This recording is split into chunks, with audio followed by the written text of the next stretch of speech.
बृहस्पतिवार व्रत कथा। प्राचीन समय की बात है। भारत में एक राजा राज करता था। वह बड़ा प्रतापी तथा धनी था। वह नित्य प्रतिदिन मंदिर में भाग दर्शन करने जाता था। वह ब्राह्मण और गुरु की सेवा किया करता था। उसके द्वार से कोई भी याचक निराश होकर नहीं लौटता था। वह प्रत्येक गुरुवार को व्रत रखता एवं पूजा करता, हर दिन गरीबों की सहायता करता। परंतु यह सब बात उसकी रानी को अच्छी नहीं लगती। वो ना व्रत करती और ना ही किसी को एक भी पैसा दान में देती। वो राजा से भी ऐसा ही करने को मना किया करती थी। एक समय की बात है कि राजा शिकार खेलने वन को चले गए। घर पर रानी और दासी उसी समय गुरु बृहस्पति साधु का रूप धारण कर राजा के दरवाजे पर भिक्षान मांगने आए। साधु ने रानी से भिक्षान मांगा तो वह कहने लगी, हे साधु महाराज, मैं इस दान पुण्य से तंग आ गई हूँ। इस कार्य के लिए तो मेरे पतिदेव ही बहुत हैं। अब आप ऐसी कृपा करें कि सारा धन नष्ट हो जाए तथा मैं आराम से रह सकूं। साधु रूपी बृहस्पति देव ने कहा, हे देवी, तुम बड़ी विचित्र हो। संतान और धन से तो कोई दुखी नहीं होता, इसको सभी चाहते हैं। पापी भी पुत्र और धन की इच्छा करता है। अगर तुम्हारे पास धन अधिक है तो तुम भूखे मनुष्य को भोजन करवाओ, प्याव लगवाओ, ब्राह्मणों को दान दो, धर्मशालाएं बनवाओ, कुआं, तालाब, बावरी, बाग, बगीचे आदि का निर्माण करो तथा निधनों की कुमारी कन्याओं का विवाह करवाओ, साथ ही यज्ञ करवाओ। इस प्रकार के कर्मों से आपके कुल का और आपका नाम परलोक में भी स्थायी होगा एवं स्वर्ग की प्राप्ति होगी। परंतु रानी साधु की इन बातों से खुश नहीं हुई। उसने कहा, हे साधु महाराज, मुझे ऐसे धन की आवश्यकता नहीं जिसको मैं अन्य लोगों को दान दूं तथा जिसको रखने और संभालने में ही मेरा सारा समय नष्ट हो जाए। साधु ने कहा, हे देवी, यदि तुम्हारी ऐसी ही इच्छा है तो मैं तुम्हें जैसा बताता हूँ तुम वैसे ही करना। बृहस्पतिवार के दिन घर को गोबर से लीपना, अपने केशों को पीले मिट्टी से धोना, केशों को धोते समय स्नान करना, राजा से कहना वो हजामत करवा आए, भोजन में मांस मदिरा खाना, कपड़े धोबी के यहाँ धुलाने देना।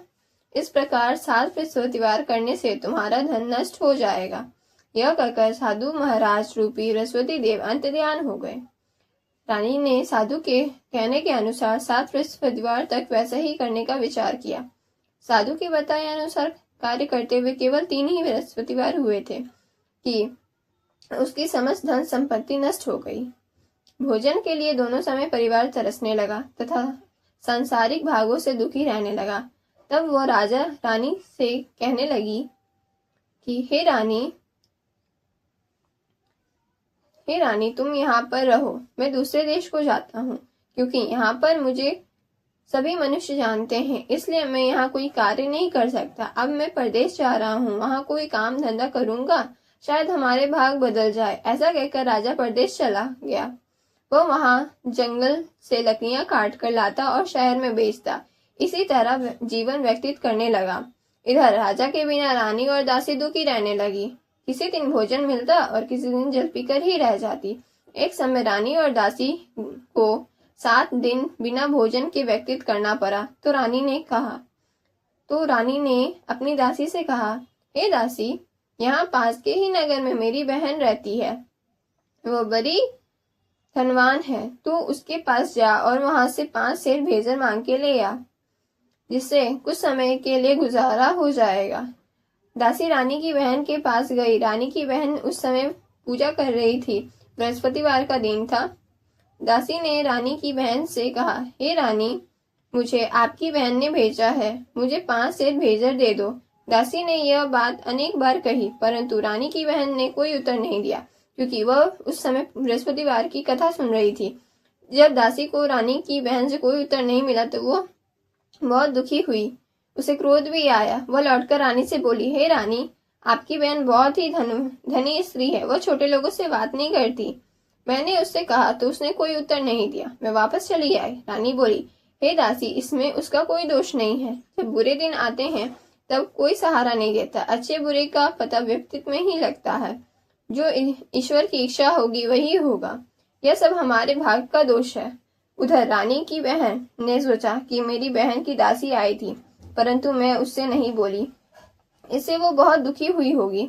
अंत कथा सुना और विष्णु भगवान का पूजन समाप्त कर वो अपनी बहन के घर आई और कहने लगी, हे बहन, मैं बृहस्पतिवार का व्रत कर रही थी। तुम्हारी दासी हमारे घर आई गई थी, परंतु जब तक कथा होती है तब तक हम ना उठते हैं ना बोलते हैं, इसलिए मैंने नहीं बोला। कहो दासी क्यों गई थी? रानी बोली, बहन, हमारे घर अनाज नहीं था। वैसे तुमसे कोई बात छिपी नहीं है, इस कारण मैंने दासी को तुम्हारे पास 5 सेर भेजर लेने के लिए भेजा था। रानी की बहन बोली, बहन देखो, बृहस्पति भगवान सबकी मनोकामनाएं पूर्ण करते हैं। देखो, शायद तुम्हारे घर में अनाज रखा हो। यह सुन दासी घर के अंदर गई तो वहां उसे एक घड़ा भेजर का भरा मिल गया। उसे बड़ी हैरानी हुई क्योंकि उसने एक एक बर्तन देख लिया था। उसने बाहर आकर रानी को बताया। दासी अपनी रानी से कहने लगी, ए रानी देखो, वैसे हमको जब अनाज अन्य नहीं मिलता तो हम रोजाना ही व्रत करते हैं। अगर इनसे व्रत की विधि और कथा पूछ ली जाए तो हम भी उसे किया करेंगे। दासी के कहने पर रानी ने अपनी बहन से बृहस्पतिवार व्रत कथा के बारे में पूछा। उसकी बहन ने बताया, हे रानी बहन, बृहस्पतिवार को सूर्य उदय से पूर्व उठकर स्नान करके बृहस्पतिवार का व्रत करना चाहिए, लेकिन उस दिन सिर नहीं धोना चाहिए।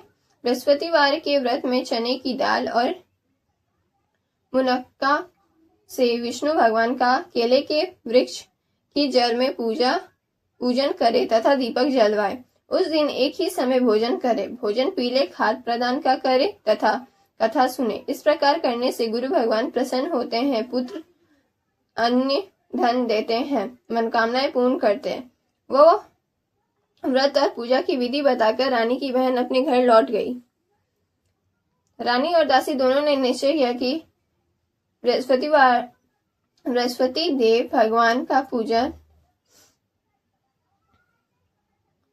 जरूर करेंगे। 7 दिन बाद जब बृहस्पतिवार आया तो उन्होंने व्रत रखा। गौशाला में जाकर चना और गुड़ बिन लाई तथा उसकी दाल से केले के जल तथा विष्णु भगवान का पूजन किया।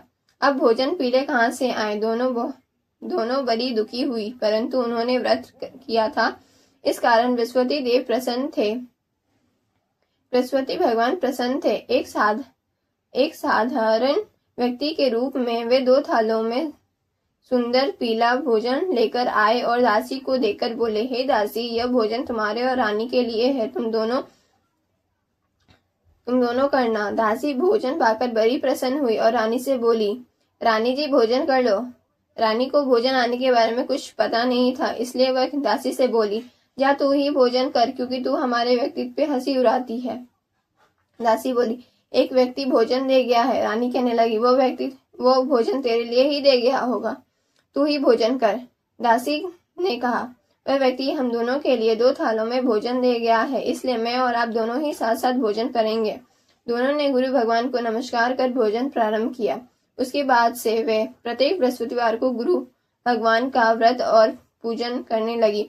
बृहस्पति भगवान की कृपा से उनके पास धन हो गया, परंतु रानी फिर पहले की तरह अलसाई करने लगी। तब दासी बोली, देखो रानी, तुम पहले भी इसी प्रकार अलसाई करती थी। तुम्हें धन के रखने में कष्ट होता था, इस कारण सभी धन नष्ट हो गए। अब गुरु भगवान की कृपा से धन मिला है तो फिर तुम्हें अलसाई होता है। बड़ी मुसीबतों के बाद हमने यह धन पाया है, इसलिए हमें दान पुण्य करना चाहिए। तुम भूखे मनुष्य को भोजन करवाओ, प्याव लगवाओ, ब्राह्मण को दान दो, कुआं तालाब बावरी आदि का निर्माण कराओ, मंदिर पाठशालाएं बनाकर दान दो, कुमारी कन्याओं का विवाह करवाओ, धन को शुभ कार्य में खर्च करो, जिससे तुम्हारे कुल का यश बढ़े तथा स्वर्ग की प्राप्ति हो और कृत प्रसन्न हो।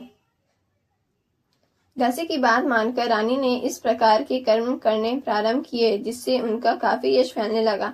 एक दिन रानी और दासी आपस में विचार करने लगी कि न जाने राजा किस दशा में होंगे, उनकी कोई खोज खबर नहीं। गुरु भगवान से उन्होंने प्रार्थना की और भगवान ने यात्री में राजा के संपूर्ण में कहा, हे रानी उठो, हे राजा उठो, तेरी रानी तुझको याद करती है, अब अपने देश को लौट जा। राजा प्राप्त कर उठा, जंगल से जंगल से लकड़ियां काट कर लेने के लिए जंगल की ओर चल पड़ा। जंगल से गुजरते हुए वह सोचने लगा, रानी की गलती से उसे कितना दुख भोगना पड़ा। राजपाट छोड़कर उसे जंगल में आकर रहना पड़ा। जंगल से लकड़ियां काटकर उन्हें बेचकर गुजारा करना पड़ा। उसी समय उस जंगल में बृहस्पति देव एक साधु का रूप धारण कर आए और राजा के पास आकर बोले, हे लकड़हारे, तुम इस सुनसान जंगल में किस चिंतन में बैठी हो? तुम इस सुनसान जंगल में किस चिंतन में बैठे हो?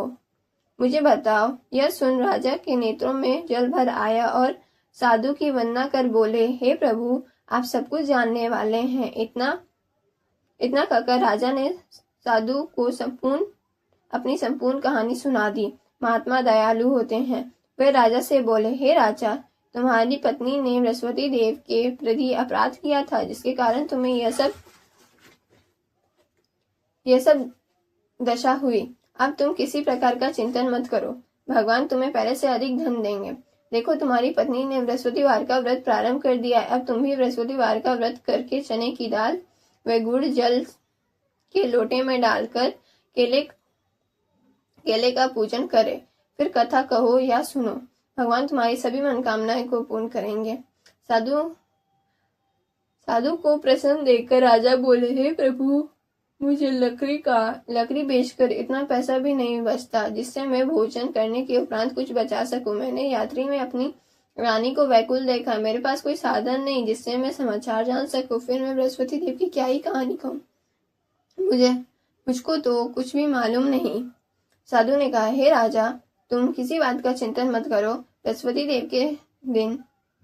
बृहस्पतिवार के दिन तुम रोजाना की तरह लकड़ियां लेकर शहर में जाओ।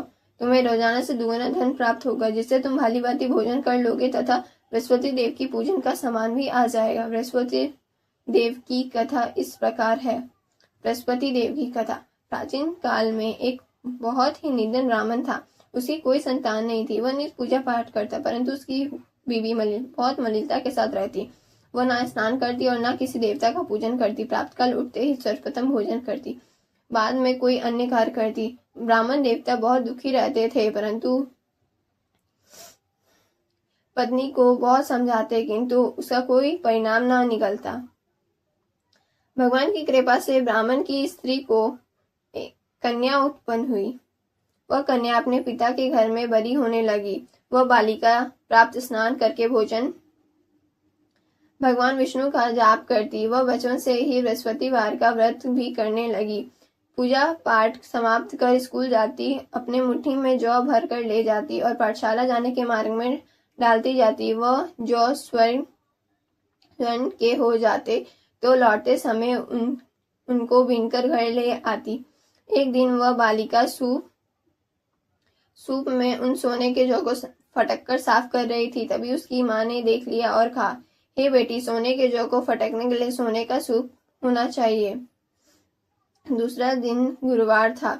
इस कन्या ने व्रत रखा और बृहस्पति देव से प्रार्थना करके कहा, हे प्रभु, यदि मैंने सच्चे मन से आपकी पूजन की है तो मुझे सोने का सूप दे दो। बृहस्पति देव ने उनकी प्रार्थना स्वीकार कर ली। रोजाना की तरह वह कन्या जौ फैलाते हुए स्कूल चली गई।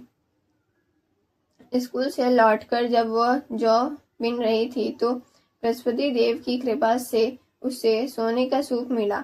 उसे वह घर ले आई और उससे जौ साफ करने लगी, परंतु उसकी माँ का वही ढंग रहा। एक दिन की बात है, वह कन्या सोने के सूप में जौ साफ कर रही थी। उस समय उस नगर का राजकुमार वहां से होकर निकला। इस कन्या के रूप और सोने के सूप में जौ को साफ करते देखकर वह उस कन्या पर मोहित हो गया। राजमहल आकर वह भोजन जल त्याग कर उदास होकर लेट गया। राजा को जब राजकुमार द्वारा अन्न जग त्यागने का समाचार ज्ञात हुआ तो अपने मंत्रियों के साथ वह अपने पुत्र के पास गए और बोले, हे बेटा, तुम्हें किस बात का कष्ट है? किसी ने अपमान किया है अथवा कोई और कारण है? मुझे बताओ, मैं वही करूंगा जिससे तुम्हें प्रसन्नता हो। राजकुमार ने अपने पिता की बात सुनी तो वह बोले, मुझे आपकी कृपा से किसी बात का दुख नहीं है।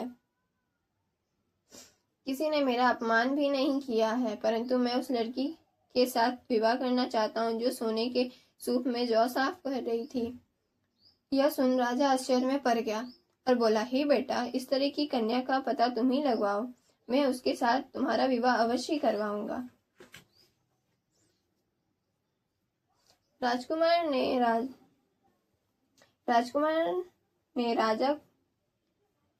राजा को उस लड़की के घर का पता बतलाया। मंत्री उस लड़की के घर गए और राजा का आदेश ब्राह्मण को सुनाया। कुछ ही दिन बाद ब्राह्मण की कन्या का विवाह राजकुमार के साथ संपूर्ण हो गया।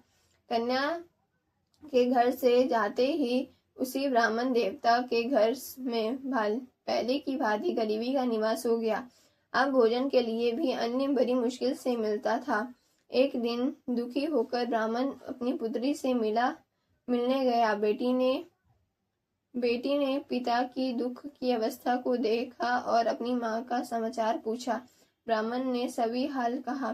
कन्या ने बहुत सा धन देकर अपने पिता को विदा कर दिया। इस तरह ब्राह्मण देवता का कुछ समय सुखपूर्वक व्यतीत हुआ, लेकिन कुछ दिन बाद फिर वही हाल हो गया। ब्राह्मण फिर अपनी कन्या के यहाँ गया और सभी हाल कहा तो पुत्री बोली, हे पिताजी, आप माताजी को यहाँ लिवा लाओ, मैं उन्हें वह विधि बता दूंगी जिससे गरीबी दूर हो जाएगी। ब्राह्मण देवता अपनी स्त्री को साथ लेकर अपने पुत्री के पास राजमहल पहुंचे तो पुत्री अपनी माँ को समझाने लगी, हे माँ, तुम प्रातःकाल उठकर सर्वप्रथम स्नान कर भगवान विष्णु का पूजन करो तथा सब दरिद्रता दूर हो जाएगी। परंतु उसकी माँ ने उसकी एक बात नहीं मानी। वह प्रातःकाल उठकर अपनी पुत्री का बचा जूठा खा लेती थी। एक दिन उसकी पुत्री को बहुत गुस्सा आया। उसने एक रात एक कोठरी में सारा सामान निकाल दिया और अपनी माँ को उसमें बंद कर दिया। उसमें से उसे निकाला तथा स्नान आदि करा के पूजा पाठ कराया तो उसकी माँ की बुद्धि ठीक हो गई। इसके बाद वह नियम से पूजा पाठ करती और प्रत्येक बृहस्पतिवार को व्रत करने लगी। इस व्रत के प्रभाव से उसकी माँ भी बहुत धनवान हो गई और बृहस्पति देवता के प्रभाव से स्वर्ग को गई। वह ब्राह्मण भी सुखपूर्वक इस लोक का सुख भोग कर स्वर्ग को प्राप्त हुआ। इस तरह कहानी कहकर साधु देवता वहां से लुप्त हो गए। धीरे धीरे समय व्यतीत होने पर फिर बृहस्पतिवार का दिन आया। राजा जंगल से लकड़ी काटकर किसी शहर में बेचने गया। उसे उस दिन और दिनों से अधिक धन मिला। राजा ने चना गुड़ आदि लाकर बृहस्पतिवार का व्रत किया। उसे दिन से उसके सभी कलेश दूर हुए। परंतु जब अगला गुरुवार का दिन आया तो वह बृहस्पतिवार का व्रत करना भूल गया। इस कारण बृहस्पति भगवान नाराज हो गए। उस दिन उस नगर के राजा ने विशाल यज्ञ का आयोजन किया तथा अपने समस्त राज्यों में घोषणा करवा दी कि कोई भी मनुष्य अपने घर में भोजन ना बनाए तथा आग भी ना जलाए। समस्त लोग मेरे यहाँ भोजन करने आवे। इस आज्ञा को जो न मानेगा उसको फांसी की सजा दी जाएगी। राजा के आज्ञा अनुसार राजा ने सभी वासी राजा के भोजन में शामिलता हुए, लेकिन लकड़हारे कुछ देर से पहुंचाए। इसलिए राजा उसको अपने साथ महल में ले गए। जब राजा लकड़हारे को भोजन करवा रहे थे तो रानी की दृष्टि उस खूंटी पर पड़ी जिस पर उसका हार लटका हुआ था। उसी हार खूंटी पर लटका दिखाई नहीं दिया। रानी को निश्चय हो गया कि मेरा हार इस लकड़हारे ने चुरा लिया। उसी समय सैनिक बुलाकर उसको जेल में डलवा दिया। जब लकड़हारे जेल खाने में गया तो वह बहुत दुखी होकर विचार करने लगा, न जाने कौन से पूर्ण जन्म के कर्मों से मुझे यह दुख प्राप्त हुआ है। और उसी साधु को याद करने लगा जो जंगल में मिला था।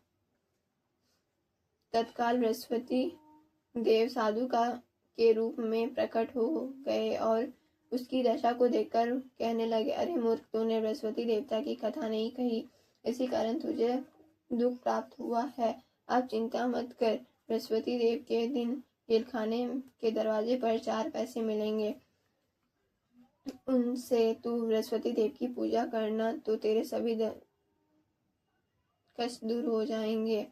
अगला बृहस्पतिवार उसे जंगल के दरवाजे पर 4 पैसे मिले। राजा ने पूजा का सामान मंगाकर कथा कहा और प्रसाद बांटा। उसी यात्री को बृहस्पति देव ने उस नगर के राजा को संपूर्ण में कहा, हे राजा, तूने जिस आदमी को जेलखाने में बंद कर दिया है वह निर्दोष है, वह राजा है, उसे छोड़ देना। रानी का हार उसी खूंटी पर लटका हुआ है। अगर तू ऐसा नहीं करेगा तो मैं तेरा राज्य को नष्ट कर दूंगा। राजा प्राप्त कर उठा और खूंटी पर हार टंगा देकर लकड़हारे को बुलाकर क्षमा मांगा तथा राजा के योग सुंदर वस्त्र आभूषण भेंट कर उसे विदा किया। गुरुदेव की आज्ञा अनुसार राजा अपने नगर को चल गया। राजा जब नगर के निकट पहुंचा तो उसे बहुत बड़ी ही आश्चर्य हुई। नगर में पहले से अधिक बाग, तालाब और कुआं तथा बहुत से धर्मशालाएं, मंदिर आदि बनाई हुई थी। राजा ने पूछा, यह किसका बाग और धर्मशाला है? तब नगर के सभी लोगों ने कहा, यह सब रानी और दासी द्वारा बनवाया गया है। राजा को आश्चर्य हुआ और गुस्सा भी आया। जब रानी ने खबर सुनी कि राजा आ रहे हैं तो उसने अपनी दासी से कहा, हे दासी, देखो, राजा तुम हमको कितनी बुरी हालत में छोड़ गए थे। वह हमारे ऐसी हालत देखकर लौट ना जाए, इसलिए तू दरवाजे पर खड़ी हो जा। रानी की आज्ञा अनुसार दासी दरवाजे पर खड़ी हो गई। जब राजा आए तो उन्हें अपने हाथ में हरबड़ी बनाई। राजा ने क्रोध करके अपनी तलवार निकाली और पूछने लगा, बताओ, यह धन तुम्हें कैसे प्राप्त हुआ है? तब रानी ने बताया, हमें यह सब धन बृहस्पति देव के व्रत के प्रभाव से प्राप्त हुआ है। राजा ने तब निश्चय किया कि 7 रोज बाद तो सभी बृहस्पति देव का पूजन करते हैं, परंतु मैं रोजाना दिन में 3 बार कथा कहा करूंगा तथा रोज व्रत किया करूंगा। अब हर समय राजा के दुपट्टे में चने की दाल बांधी रहती थी तथा दिन में 3 बार कथा कहता। एक रोज राजा ने विचार किया कि चलो अपनी बहन के यहाँ हो आवे। इस तरह का निश्चय कर राजा